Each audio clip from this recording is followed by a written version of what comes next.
Friends నమస్తే. నేను మీ Battini Srinivas, motivational speaker. Friends ఈరోజు జవహర్లాల్ నెహ్రూ గారి పుట్టినరోజు, అలాగే బాలల దినోత్సవం. సో బాలలకి జవహర్లాల్ నెహ్రూ గారికి శుభాకాంక్షలు తెలియజేస్తూ, ఈ వీడియో పిల్లలకి అత్యంత ఉపయోగకరమైన వీడియో.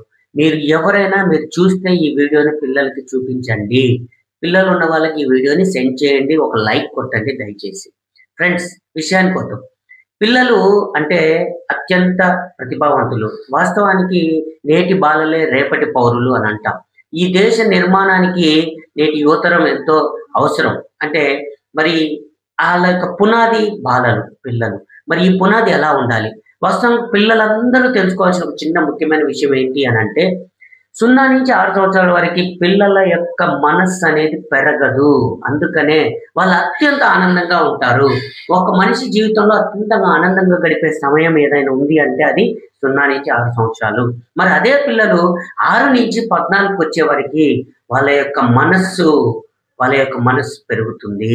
కాబట్టి ఈ 6-14 వరకు వీళ్ళ మనసు దేని మీదైతే లగ్నం చేస్తారో, వీళ్ళ శ్రద్ధ దేని మీదైతే పెడతారో, వీళ్ళ ఆసక్తి దేని మీదైతే పెడతారో, అదే వీళ్ళకి అత్యంత ప్రామాణికమవుతుంది. ఒక మనిషి చెడిపోవాలన్నా, బాగుపడాలన్నా ఈ వయసే 6-14 మధ్యలో వీళ్ళ యొక్క మనస్సు వీళ్ళు ఎక్కడ పెడుతున్నారనే దాన్ని బేస్ చేసుకొని ఉంటుంది. అదే 14-21 వరకు ఇది టీనేజ్ అంటాం.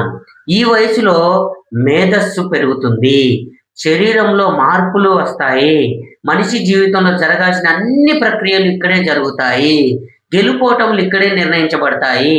మీ జీవితంలో మీరు విజయం సాధించాలన్నా, అపజయం సాధించాలన్నా, గొప్పోళ్ళు కావాలన్నా, ఏమి కావాలన్నా అది ఇక్కడే నిర్ణయించబడుతుంది. మీ మేధస్సుని సరైన మార్గంలో, మీ మనస్సుని, మీ మేధస్సుని మీరెప్పుడైతే కలిపి రెండింటిని మీరు ఇచ్చేస్తారో, మీరు అత్యంత ఉన్నత శిఖరాలకు ఎదుగుతారు. మిమ్మల్ని ఎవరు ఆపలేరు. కాబట్టి పిల్లలు, మీరు ఏ వయసులో ఉన్నారో, మీరు ఇక్కడ దేని మీద శ్రద్ధ పెట్టాలో ఆలోచించుకోండి. మీ భవిష్యత్తును మీరు బంగారు బాటలు వేసుకోండి. మంచి పునాదులు మీరే వేసుకోండి.